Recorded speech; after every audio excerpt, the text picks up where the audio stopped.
Bien, el día de hoy, retomando la perspectiva de la clase anterior, vamos a comenzar con el poder soberano del pueblo en ciudadanía. Vamos evidenciando principalmente las perspectivas que hemos venido hablando. ¿Qué era pueblo? ¿Alguien, así rápidamente, a qué nos referíamos con pueblo?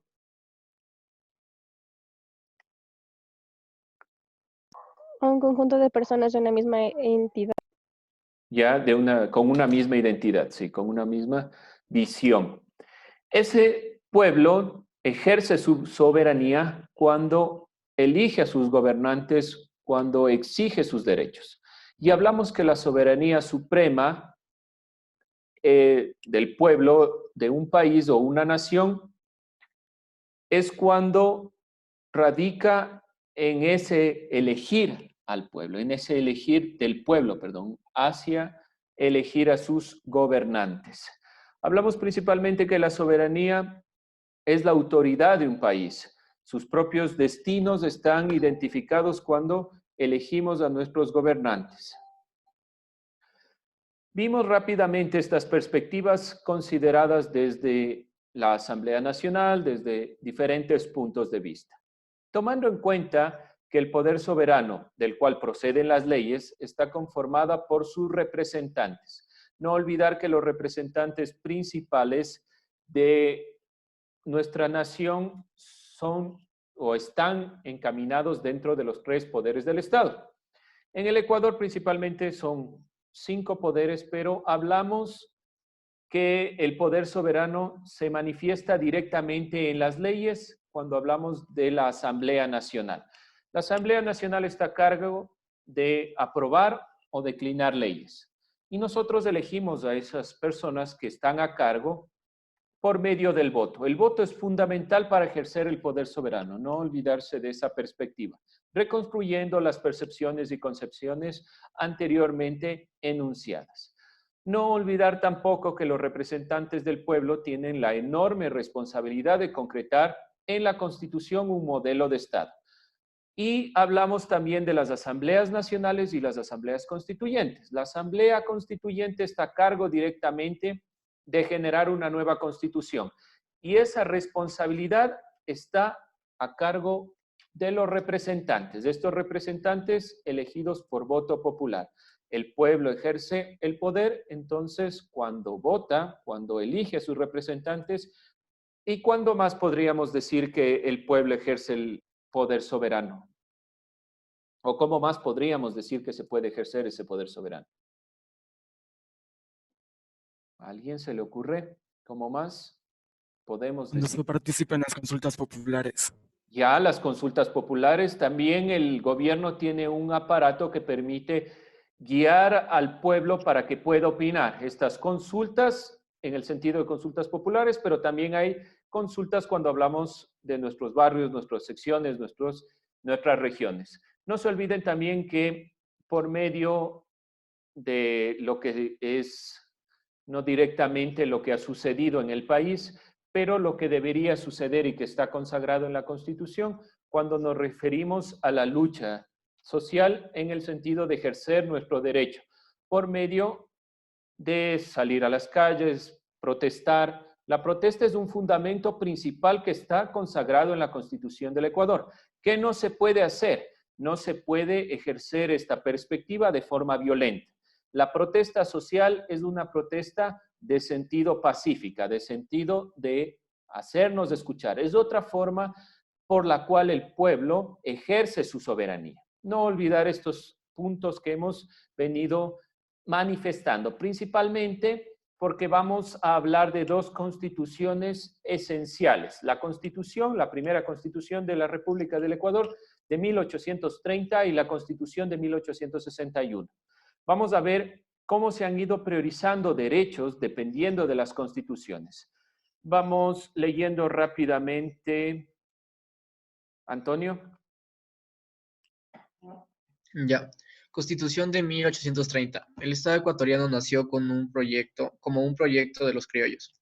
Ellos crearon el proyecto en base a sus intereses e ideologías conservadora y excluyente. Hasta ahí, Antonio, Requisitos gracias. Hasta ahí. ya. Gracias, Antonio. Entonces, si nosotros evidenciamos la perspectiva de la Constitución de 1830, solo se relegaba a los criollos.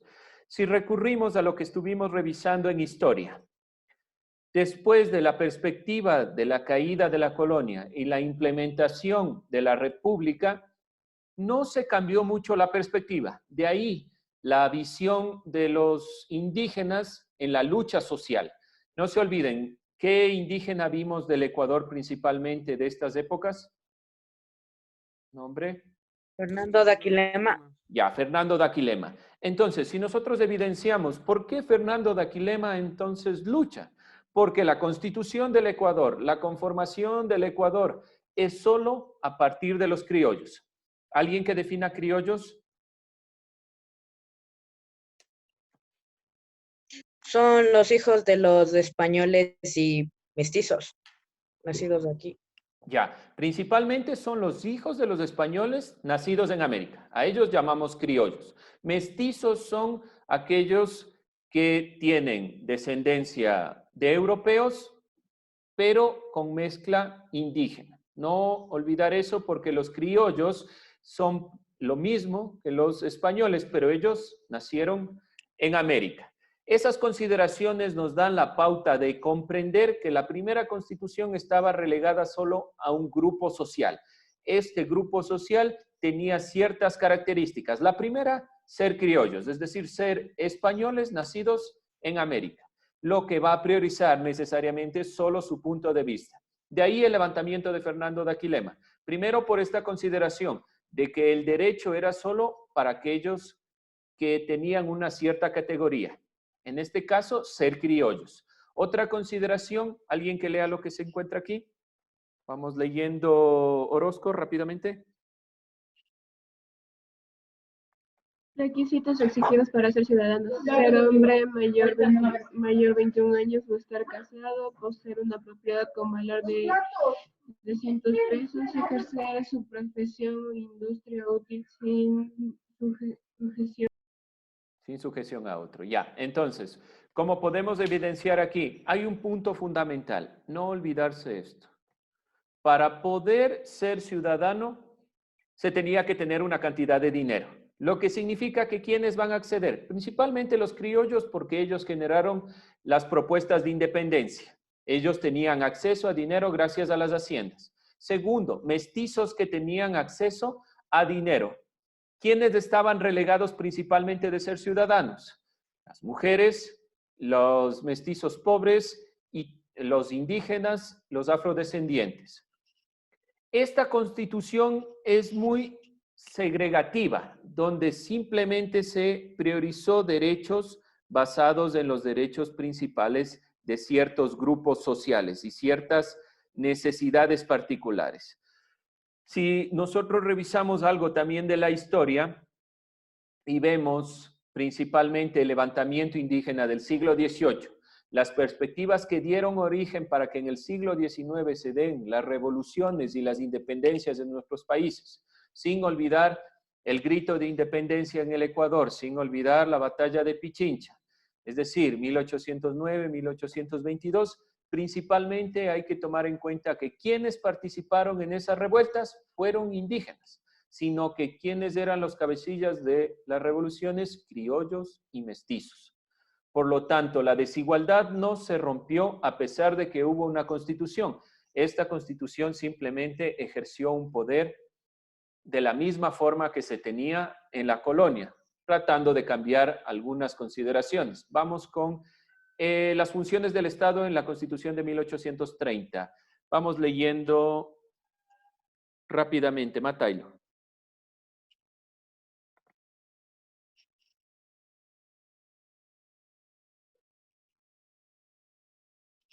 ¿Está ahí? ¿Me escucha?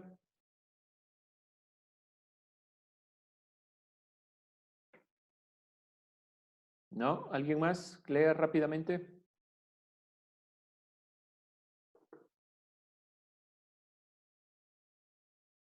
Señor Vilca, por favor. Ya, vamos, señor Vilca, vamos leyendo.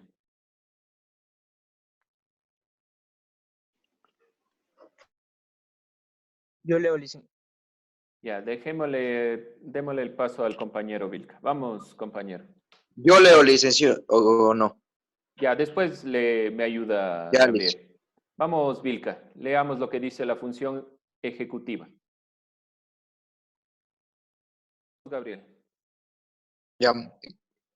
A ver, Liz. Si ejecutiva, no, Liz, ¿verdad? Sí, la función ejecutiva. Ya. Integrada por presidente, vicepresidente, corregidor, electores, parroquiales, gobernadores, encargados del gobierno del país. Ya. Ya, Liz. Alguien que me diga que es un corregidor. Lo vimos en la clase de historia. Eran los encargados de recoger los tributos Ya, de perfecto, los muy bien. indígenas. Perfecto, muy bien. El corregidor estaba a cargo del proyecto de recoger los impuestos. Si nosotros vemos, principalmente, la función ejecutiva mantiene algo de la colonia. ¿Por qué mantener al corregidor? Porque seguían sacando provecho de los indígenas. Las haciendas seguían siendo el fundamento principal para el Estado ecuatoriano de 1830. Por lo tanto, estas posturas de presidente y vicepresidente eran muy aparentes. Si nosotros vemos en la función legislativa, integrada principalmente por los diputados, ellos nombraban al presidente y al vicepresidente. No habían elecciones populares. Simplemente los mismos criollos, que eran los que integraban el cargo de diputados, elegían al presidente y al vicepresidente, lo que significaba que seguía existiendo un modelo parecido al modelo en el que se planteó la colonia. No olvidar a los corregidores es fundamental porque el corregidor principalmente está a cargo de los impuestos. Y ese modelo es el que primordialmente se quiso romper a partir de la visión de las sublevaciones indígenas del siglo XVIII. Si nosotros nos acordamos, los representantes indígenas, ¿qué hicieron al principio? Capturar corregidores, asesinar corregidores, tratando de mostrar que ese modelo es el que está erróneo. Y en la Constitución de 1830 se instaura otra vez al corregidor, lo que genera un proceso de desigualdad amplio entre las clases sociales y entre las etnias. No olvidar también que las tres funciones del Estado, hablemos de la ejecutiva, donde está el presidente, vicepresidente, legislativa, donde están los diputados, en la actualidad hablamos de los asambleístas, judicial, la Corte de Justicia. Esta alta Corte de Justicia solo respondía a los intereses de aquellos que eran ciudadanos. Y los que eran ciudadanos, si recordamos, tenían que tener la categoría de tener propiedades. Por lo tanto, no podían ser todos. Vamos con la Constitución de 1861, Constitución que trata de cambiar la perspectiva, Constitución que la planteó Gabriel García Moreno. Vamos leyendo. ¿Quién estamos? Karen. Gobierno de Gabriel García Moreno. Ecuador, República soberana, libre e independiente, identidad nacional. Modernizar el Estado y conectar al país para dinamizar la unidad nacional. Hasta ahí, Karen, La Iglesia gracias. Católica se considera... Hasta ahí. Y nos quedamos. Ya, dos puntos fundamentales. Primero, el Ecuador pasa a ser una república soberana. ¿Qué significa que sea república soberana? Que el pueblo tiene la posibilidad, primero, de elegir y segundo, de tomar las decisiones sobre lo que se va a hacer en el país. Por lo tanto, la Constitución de 1861 instaura la perspectiva de que somos una república. La República Democrática del Ecuador plantea cambios. Primero, la modernización del Estado, conectar al país para dinamizar la unidad nacional. Hay un proyecto principal de Gabriel García Moreno que es la perspectiva de que las naciones, en este caso nuestra nación ecuatoriana, nuestra perspectiva de la República Ecuatoriana, se conforme con una identidad propia. ¿Cuál es la identidad que va a plantear? Principalmente la Iglesia Católica. ¿Por qué ustedes creen que tomó a la Iglesia Católica como la institución fundamental para la educación? ¿Por qué será la educación católica la fundamental para la educación? Dorian, El conservador. a ver, Matailo, ¿le escucho de nuevo? Por ser el conservador. Sí, pero hay un punto de vista más allá del ser conservador, es decir, que estaba muy ligado a la religión. Hay un punto más importante. Nosotros estuvimos revisando en historia que las primeras universidades estuvieron a cargo de la Iglesia Católica. ¿Por qué entonces se centra? No es solo por ser conservador, él tiene un fundamento detrás, a mi forma de ver. ¿Cuál creen que es este fundamento? Porque la religión movía a la gente. Ya, muy bien, un punto de vista muy político, por decirlo así. ¿Cuál es el movimiento principal, lo que mueve más a la gente? La religión. Se apropia de esta perspectiva, más allá de él mismo ser católico, se apropia de la perspectiva para generar un nuevo Estado, una nueva visión del Estado, donde el pueblo sea el motor principal de la conformación de la República. Y la educación como motor principal va a estar basada en la educación. Pero hay una consideración mucho más sencilla. Si la Iglesia Católica ha venido desde la colonia enseñando, teniendo colegios, teniendo universidades, entonces es lógico que ellos están mejor o mayormente preparados para guiar la educación. Gabriel García Moreno, desde mi punto de vista y a mi forma de ver, creo que lo toma tal vez por ser conservador, por tener una visión de la Iglesia Católica como el motor de todo. Pero más allá de eso, se da cuenta que la Iglesia Católica ya tiene un proceso amplio de educación. Entonces, lo que dice es que esa educación que ya se ha venido trabajando directamente en el Ecuador, desde la colonia, desde que éramos el departamento de Quito y demás, toma en cuenta a la Iglesia para que sea el fundamento, pero ya no solo de la educación privada, sino de la educación pública. Vamos con los avances en derechos de la Constitución de 1861. Vilca, ¿no mismo? Sí, listen. Ya, vamos leyendo. Solo que el otro no, Ya, no hay problema, vamos no leyendo. escuché, listen. Ya, vamos leyendo lo que dice aquí. Leo yo. ¿Sí? Avances en derecho. Bueno. Ciudadanía. Se elimina la posesión de una propiedad raíz de 300 pesos y se consagra como requisito ser mayor de edad. Ser mayor de 21 años o estar casado. Saber leer y escribir. Ya, Se vamos hasta protege a las ahí. personas contra Vamos las... hasta ahí, Ezequiel. Ahí Ya. ya. Primero, ¿cuál es el cambio principal en el avance de derechos? Se elimina los 300 pesos o tener una propiedad para ser ciudadano. Podían acceder mayores personas a ser ciudadanos, pero instaura una consideración importante. ¿Se dan cuenta? Saber leer y escribir.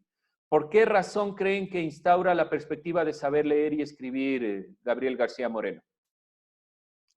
¿A alguien se le ocurre por qué saber leer y escribir me permite ser ciudadano? Porque la mayoría era gente ignorante y no sabían ni siquiera, o sea, solo se guiaban a las cuentas básicas, pero no sabían ni siquiera escribir sus nombres y no leían lo que decían en los papeles y solo votaban por votar. Perfecto, muy bien, gracias, Jocelyn. Como Lenin Moreno. Una de las consideraciones fundamentales, si ustedes se dan cuenta, saber leer y escribir desde la perspectiva de Gabriel García Moreno es fundamental porque si el pueblo es el que va a elegir a sus gobernantes, tiene que saber por lo menos por quién va a votar, a quién va a elegir. Entonces, si vemos la Constitución de 1861, principalmente la educación pública es el motor. La educación va a ser el motor principal del Estado de Gabriel García Moreno y se le va a delegar a la Iglesia Católica por una consideración principal, porque ellos, como les digo, han venido ya trabajando desde la época de la colonia para poder instruir a las personas. Bien, se protege a las personas contra la esclavitud.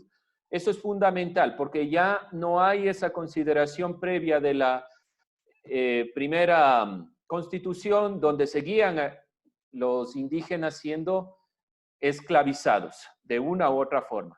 libertad de pensamiento en la prensa, respetando la religión. Hay que tomar en cuenta que para Gabriel García Moreno es fundamental la religión. Aquí sí hay que ser un poco críticos con esta perspectiva, pero es un avance fundamental.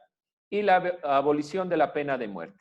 No olvidar, por favor, anoten los principales cambios. Primer cambio, valor de 300 pesos se elimina en la Constitución de 1861. Se elimina el tener una propiedad y se elimina el ejercer una profesión o industria para ser ciudadano. Primer cambio fundamental, que es un avance de derechos. Segundo cambio fundamental, la instauración de la educación pública en el Ecuador. Gabriel García Moreno se basa en la Iglesia Católica, pero da educación pública. Vamos con el tema de elecciones. Jennifer, vamos leyendo.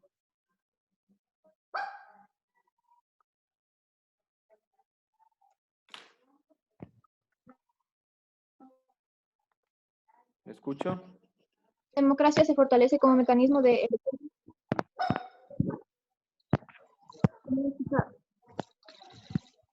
La democracia se fortalece como mecanismo.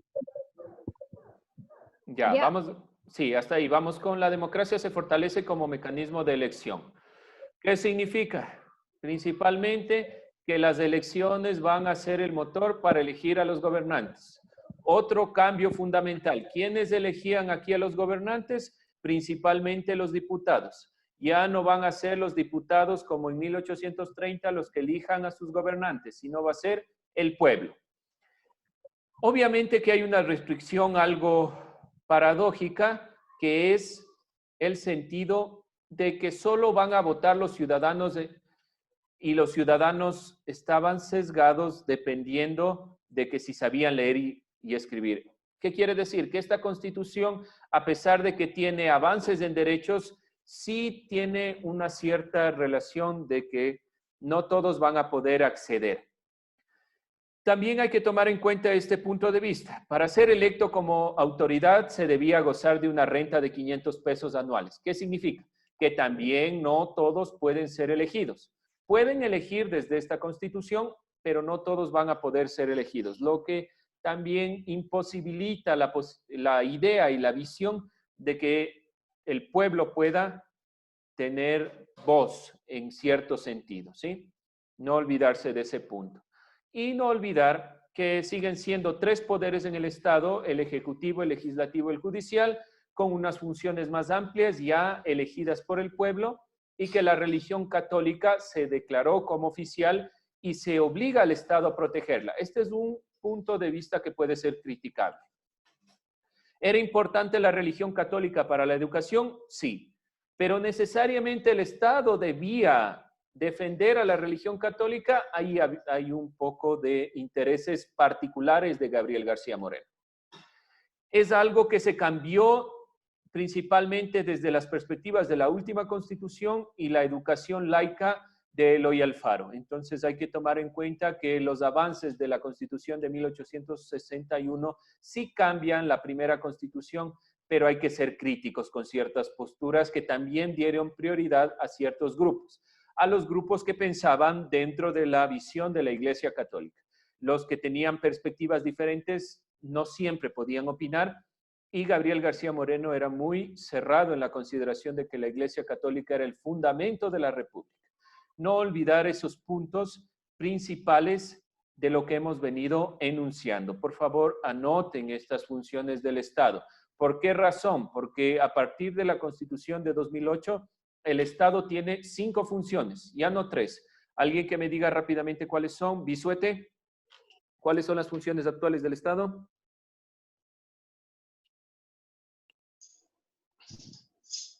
¿No está? Ya le escucho. Ejecutiva, legislativa y judicial. Ya, y ahora tenemos 5. ¿Cuáles más? Además de estas 3.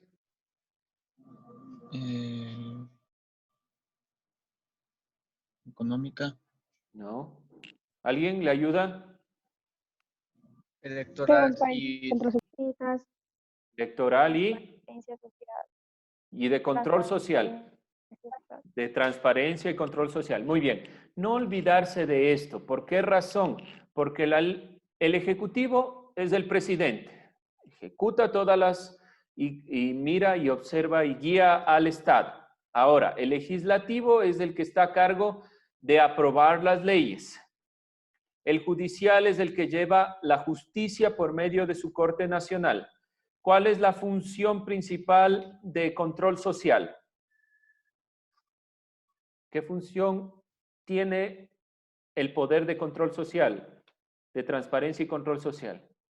Controlar los demás poderes. Perfecto, controlar los demás poderes. Una de las ideas de la nueva Constitución, de la Constitución de 2008, es que estos poderes, desde la visión anterior, desde la Constitución de 1830, solo han priorizado sus intereses y no hay una relación directa con el pueblo.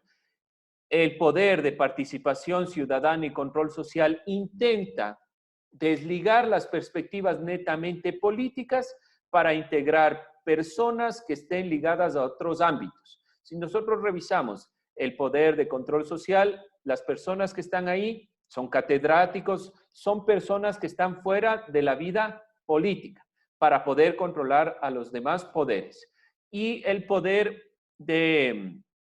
electoral en el país está a cargo principalmente de velar por el proceso del voto. Uno de los problemas principales que se han dado en el Ecuador, a partir de la Constitución de 1830, es que muchos de los votos y muchas de las elecciones han sido fraudulentas. Este nuevo poder del Estado intenta cambiar la visión, intentando o mostrando que no solo los tres poderes pueden controlar las elecciones, que se necesita algo más, un poder más, una visión más, donde se controle directamente que no haya principalmente fraude.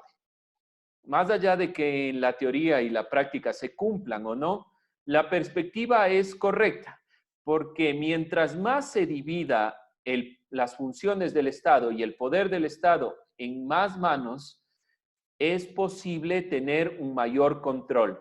Si nosotros le delegamos solo a una persona todo el control del poder, por lo general las evidencias de la historia muestran que se han generado problemas principalmente de corrupción. Son los principales problemas que tenemos en América Latina y el mundo cuando hablamos de que el poder se concentra solo en un grupo. Hablando del tema que ustedes deben contestar, sobre la Asamblea Nacional, el problema principal en la Asamblea Nacional es tener un grupo hegemónico de un partido político que decida por los demás. Entonces, mientras más se divide el poder en más grupos, se tendrá un mayor control. Esa es la perspectiva. ¿Cuál es el problema que se ha generado en el Ecuador? Principalmente que al dividir mucho, la economía del Estado se ha ido debilitando y tenemos los problemas de la actualidad. ¿Alguna duda, alguna pregunta, alguna crítica? ¿El poder descentralizado o es otra cosa? Sí, justamente el poder descentralizado es la división de los poderes. Ahora ya no hablamos solo del poder central del Estado con sus 5 poderes y en la antigüedad con 3 poderes, sino que hablamos que existen los gobiernos autónomos descentralizados. Cada gobierno autónomo descentralizado debería velar por las necesidades particulares de su provincia y de su ciudad. Eso también tiene que ver con lo que estamos hablando al momento. Al momento que se divide en los GATS, también estamos delegando funciones particulares dependiendo de las necesidades. ¿Alguien más?